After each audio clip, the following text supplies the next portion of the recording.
Gary Glitter has gone back to prison this week after breaching his licence conditions after he was caught looking at a smartphone and trying to access the dark web. So Glitter was freed last month after serving half of his 16-year term for abusing 3 schoolgirls.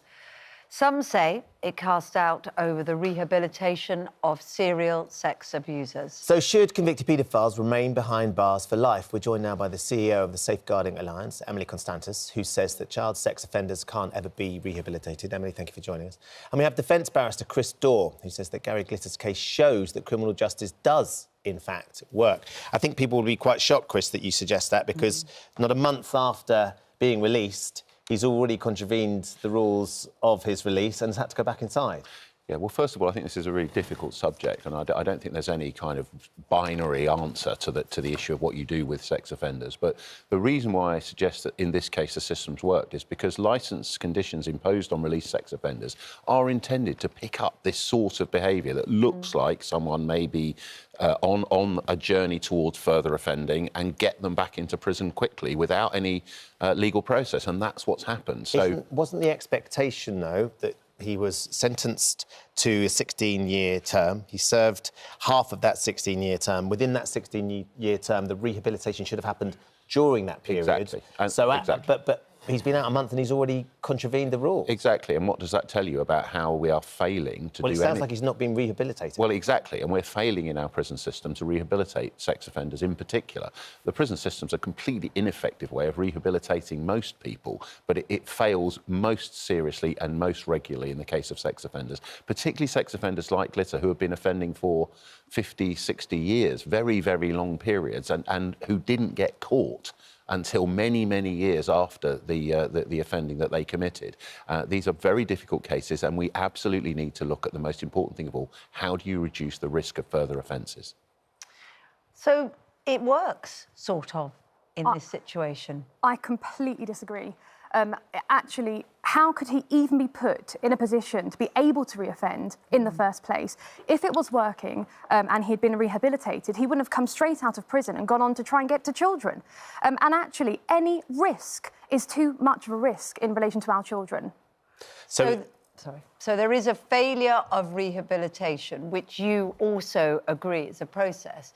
But is there a failure of the system, the justice system, which allows people, after they serve their term, to come up for release? Because that is a tenet of our system, isn't it? We can look at cases like Gary Glitter's, and we can look at cases of repeat abusers, and we can form judgments about that. But, you know, a fundamental tenet of our system is people have a sentence, they serve their time, and they then have a chance to go back out into life. I think Gary Glitter is a case, obviously, he got caught. My concern is the possible thousands of sex offenders that haven't been caught.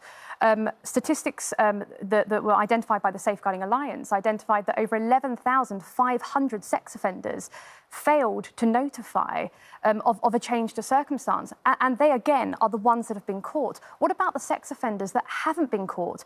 What about changing their name by deed polls? So actually, how do we manage sex offenders if we don't know where they are?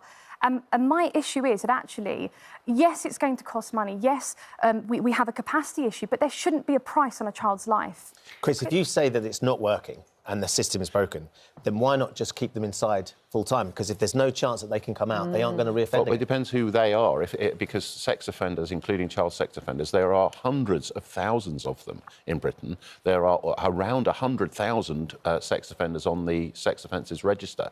Our prison population is bursting at the seams, and it's 80 or 85,000. So in order to imprison every single child sex offender, you would need to double, triple or quadruple the capacity of our prisons.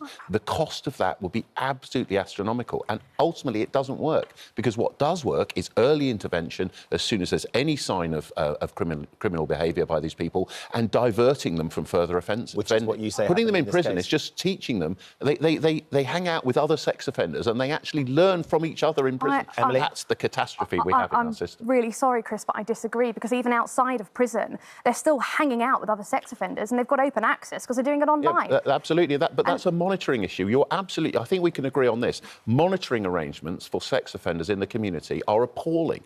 People slip through the net, thousands and thousands of them. But that's not a reason to imprison every single one. Only a small minority reoffend, as you know, over the course of a lifetime. And we'd be imprisoning people for, what, 60 years, 70 years, 80 years?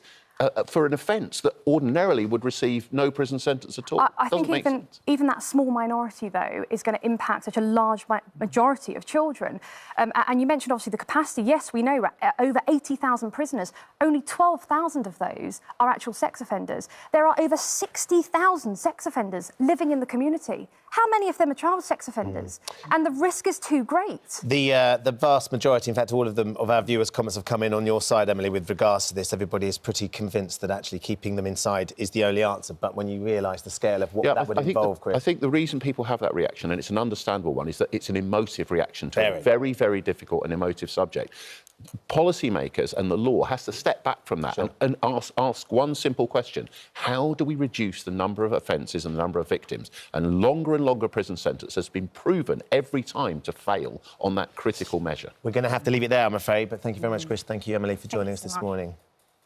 Now, if you've been affected by any of the issues we've been discussing, you can find advice and support at itv.com/helplines.